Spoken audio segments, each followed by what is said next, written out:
সংসদ সদস্যদের শপথ অনুষ্ঠানের পরপরই নতুন মন্ত্রিসভার সদস্যদের আমন্ত্রণ জানানো শুরু করে মন্ত্রিপরিষদ বিভাগ। মঙ্গলবার বিকেলে জাতীয় সংসদ ভবনের দক্ষিণ প্লাজায় তাদের শপথ পড়ান রাষ্ট্রপতি মোহাম্মদ শাহাবুদ্দিন। মন্ত্রিসভার শপথ পড়ার জন্য ৪৯ জন ডাক পেয়েছেন, আর প্রধানমন্ত্রী হিসেবে শপথ নেন তারেক রহমান। তবে আলোচনায় থেকেও শেষ মুহূর্তে বাদ পড়েছেন ড খন্দকার মোশাররফ হোসেন, ড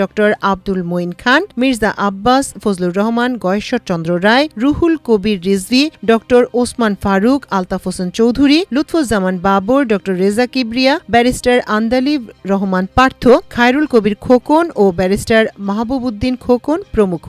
এদিকে পূর্ণমন্ত্রী হচ্ছেন মির্জা ফখরুল ইসলাম আলমগীর, আমির খসরু মাহমুদ চৌধুরী, সালাউদ্দিন আহমেদ, ইকবাল হাসান মাহমুদ টুকু, মেজর অবসরপ্রাপ্ত হাফিজউদ্দিন আহমেদ, AZM জাহিদ হোসেন, অন্তর্বর্তী সরকারের নিরাপত্তা উপদেষ্টা খলিলুর রহমান টেকনোক্র্যাট, আব্দুল আওয়াল মিন্টু, কাজী শাহ মোফাজ্জল হোসেন কায়কোবাদ, মিজানুর রহমান মিনু, নিতাই রায় চৌধুরী, খন্দকার আব্দুল মুক্তাদির, আরিফুল হক চৌধুরী, জহিরউদ্দিন স্বপন, মোহাম্মদ আমিনুল হক টেকনোক্র্যাট, আফরোজা খানম রীতা, শহীদউদ্দিন চৌধুরী অ্যানি, আসাদুল হাবিব দুলু, মোহাম্মদ আসাদুজ্জামান, জাকারিয়া তাহের, দীপেন দেওয়ান,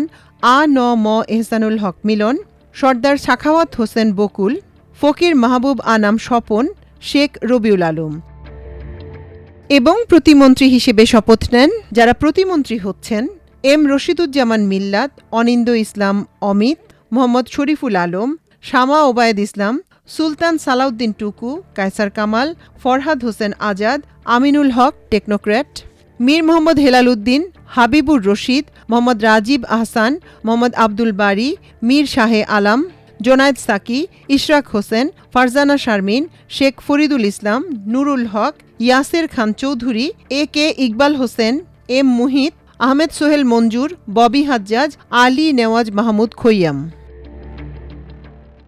আজ বিকেল ৪টায় সংসদ ভবনের দক্ষিণ প্লাজায় অনুষ্ঠিত হবে মন্ত্রিসভার শপথ। ত্রয়োদশ সংসদ নির্বাচনে বিএনপির ভূমিধস বিজয়ের পর দলের চেয়ারম্যান তারেক রহমান নতুন সরকারের প্রধানমন্ত্রী হিসেবে শপথ নেবেন। মাল্টিমিডিয়া ডেস্ক, আমার দেশ।